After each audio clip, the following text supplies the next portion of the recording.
Apes, Aliens, or Adam. And today we're going to talk about a very large ape called a Gigantopithcus. And I've got a box right here that I haven't even opened yet that has in it a mandible jaw and a gorilla jaw. These are replicas, and I'll explain. That gives us a sense of just how big these big, huge monkeys were. How big? I'll get to that in a second. But I just want to let you know that we do have a sponsor for this program. That's right. This is a commercial. It's not even much of a commercial. Who's the sponsor? Us. This book, Giants Against Evolution, is a phenomenal book. You've never heard about it before. It's almost impossible to find. And we have the digital download version of this at gianthumans.com, or go down in the description. You'll find it there. In there, it talks about giants from humans, animals, bugs, fish, plants, you name it. It's got it on giants. You're going to love it. You'll be able to read the table of contents. They're $22. I highly recommend them only because I love giants. And if you love giants, you're going to love this too. Thank you very much for allowing me to insert that. Now, here's the idea. Evolution and creation are at each other's throats. They do not agree on many things. Fundamentally, they don't. They look at the same evidence, and the evidence I'm going to share with you today has two possible interpretations. Now, what's interesting is that according to evolution, at some point, more near to today as opposed to 500 million years ago, according to evolution and the reckoning of time, mammals got really large, and then they got to the sizes where they are today, not so large.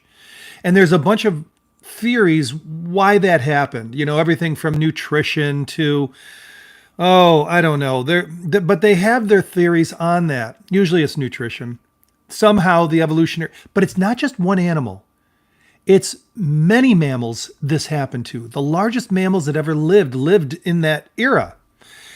Now, from a creationist standpoint, that era wasn't 1,300,000, 10 million years ago.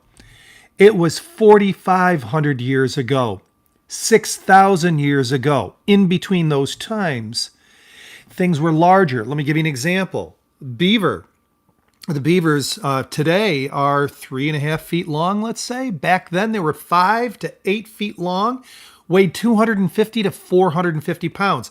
That's not an exception to the rule. There were others as well. The Gigantopithcus is a large ape. I like to call it a monkey. Let me show you what it looked like. Now, this is just an artist rendition. Then I'll give you a little backstory on it. Then we're going to open up the package. So there's the big old beast himself right there, standing there with a bunch of cavemen, and poking him with the stick, trying to take him down. Now, he's actually larger than that. But there you have it. The artist's rendition of this would probably need to put a couple of more feet, maybe 3, on top of that monkey right there. That monkey's probably right around 7-8 feet tall.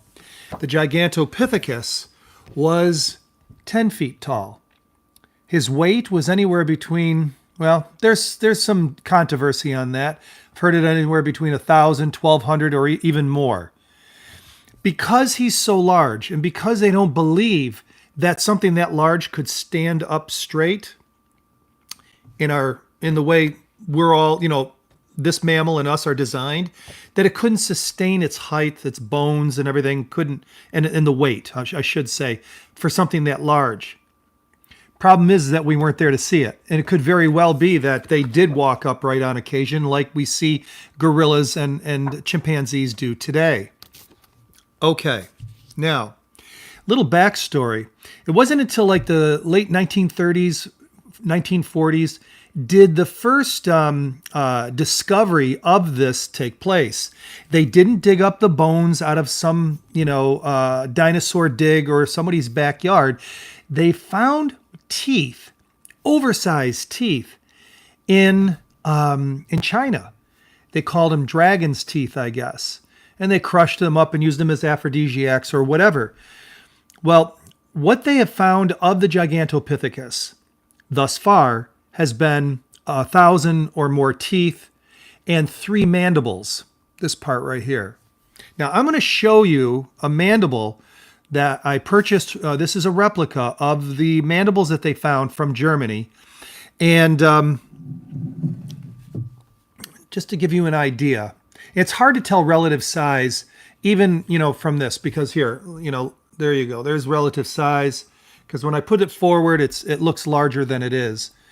But this is good size. The problem is that when I've showed this off, I try to tell people that this right here is not here. It's like here. And I think it gets hard to figure out just how big this thing was, how big its jaw was, or how big its head was. Well, today we're going to look at something that's a little bit more restored than just this, and that's what's inside the box. We're also going to take a look at a normal-sized jawbone of an ape. So this should be interesting, and we can compare its size. Now, we're going to use this as our human replica skull as we unveil this one, and we'll compare the size. So we'll have this, and we'll have this, and I'm going to just set these to the side for right now because I'm going to bring the box out, and we're going to open it up.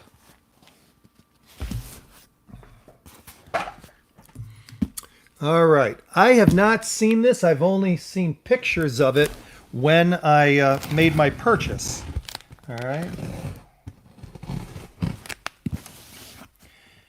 Now, Genesis says that there were giants on the earth in those days, talking about humans.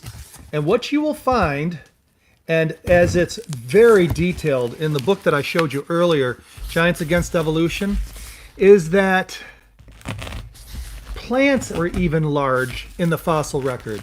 The horsetail, which is normally around 30 inches where we live, was 100 feet in the fossil record, which I consider the pre-flood world. Now, when I say pre-flood world, some people say, what flood? I'm glad you asked. I'm talking about the flood that was chronicled in the book of Genesis, if that makes any sense. And if you've never read it, well, you can go to the book of Genesis. You can look it up online and go to chapters 6 and 7, and you can read all about it. All right, so we've got something here. Not sure what this is. And we've got something here that's a little bit larger. I'm assuming that this is the Gigantopithcus. Okay. Let's open up this one first, okay? Let's do that. We see if we have any questions. I'm an amateur cryptozoologist. Yep. Well, thank you. Cryptozoology, by the way, for those of you who don't know, is the study of hidden animals, animals that perhaps haven't come to light. Chupacabra, the Bigfoot, stuff like that. They're exciting, that's for sure. But anthropologists will tell you, paleoanthropologists will tell you that there is no, when I dealt with the chupacabra for a while back in 2009, and they will tell you that there are no new mammal species to be found. They've all been cataloged and found. Well, maybe so, maybe not. All right. Now this might be the jawbone of one of the great apes. Ah, yes it is. Okay. And this gentleman who I buy these things from does a very phenomenal job of packing, so I appreciate your patience while we do this live. And if you guys, why are you doing this in vertical form? Well, believe it or not, YouTube is actually encouraging vertical format live. They just started this about, maybe since November, and I only found out about it last month, or February, I think it was. And so that's the reason why we're doing it vertically.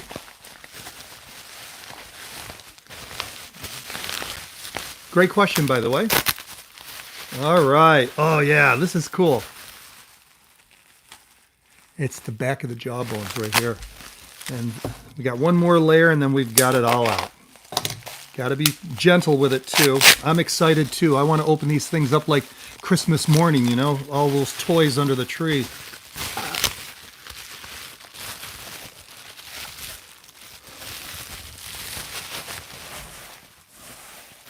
me just set this down right here. Okay. Okay, so this is some kind of gorilla jaw to give you an idea of size, okay? So it'd be like, okay, so this is like a female skull. This would be a smaller individual, not tiny or anything, but just a smaller individual. And their jaw goes to right there, whereas the gorilla jaw goes back further. Let me see if I can... You see how that goes back even further? So this head is obviously going to be larger. Even though this looks small, the head is going to be decent size. Maybe my size? Maybe a little bit? Okay. Let's take a look at the Gigantopithcus. How does that sound?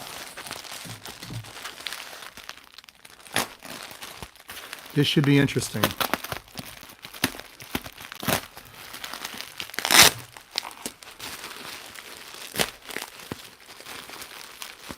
Oh, you don't like the vertical.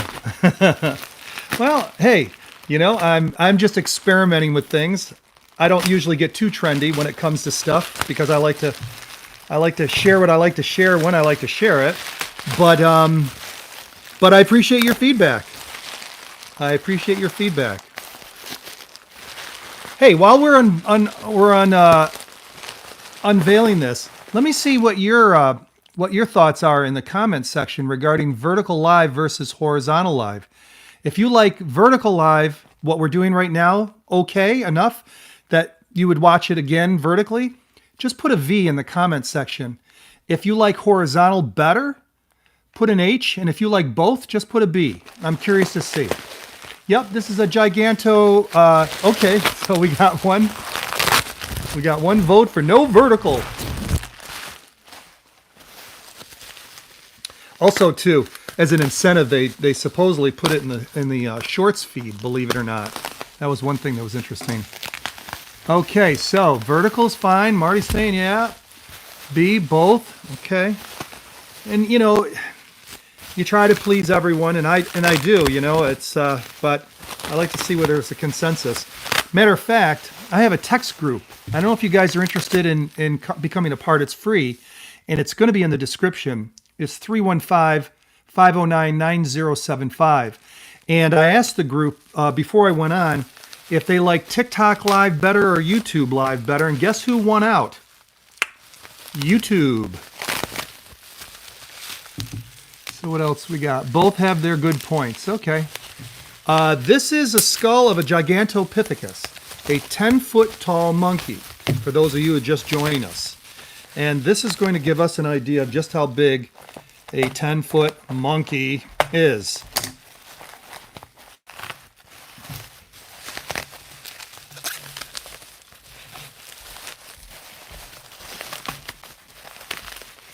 This is great. See, this is all I have right now, the Gigantopithecus.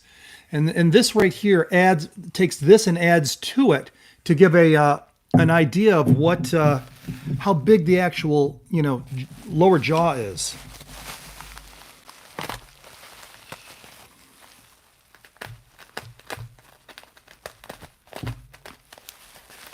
All right, here we go.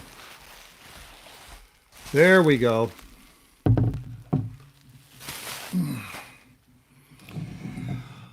All right, this is a Gigantopithcus. 10-foot monkey. Gigantopithecus.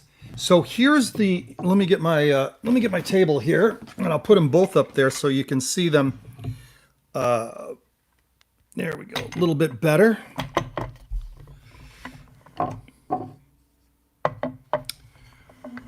How's that? A little better? Monkey of today, monkey of yesterday. Post-flood gorilla, pre-flood gorilla or ape. Gigantopithecus, modern ape. And there you have it. Let me just show you. 10 feet tall, upwards to 5 or 6 feet tall. They can be a little bit even bigger than that, but let's just be conservative with that. So, hello Proclaim, how are you? He's taller than my house. If you live in a ranch style house or a mobile home or something like that, then you're absolutely right. He would be taller than your house. Never thought about it like that. So what's the point of all this? The point is we've been showing things just recently with the giant snail shell that I had in the last live we did, and you definitely want to take a look at that. That things before the worldwide flood were larger, and humans, it says in Genesis, were larger as well too. This was the original design, and really it's a good thing. 900-year lifespan seems impossible. But if you didn't start off with people twice as tall, 10 times the vitality, 20 times the vitality, whatever it was, genetically perfect when everything started out. After 6,000 years of environmental and moral degradation in the genome, where we are today, where our lifespans is 70, 80, 90 years, and we are where we are as far as our robustness and our vitality, I'm glad he started with that, because it's very possible if he had started with this today, I don't know if we would have made it 6,000 years. That's the whole point. Now, that's just speculation on my part, but I'm thankful for the way things have gone. The animal kingdom was larger. The plant kingdom was larger. Not everything, but a vast majority of things, or many things, I should say, were. Let me just bring back into our sponsor for this program is me. We haven't gotten large enough yet for anyone to say, hey, I want to sponsor that. And the sponsor or the showcase is Giants Against Evolution. And you'll find that in the description.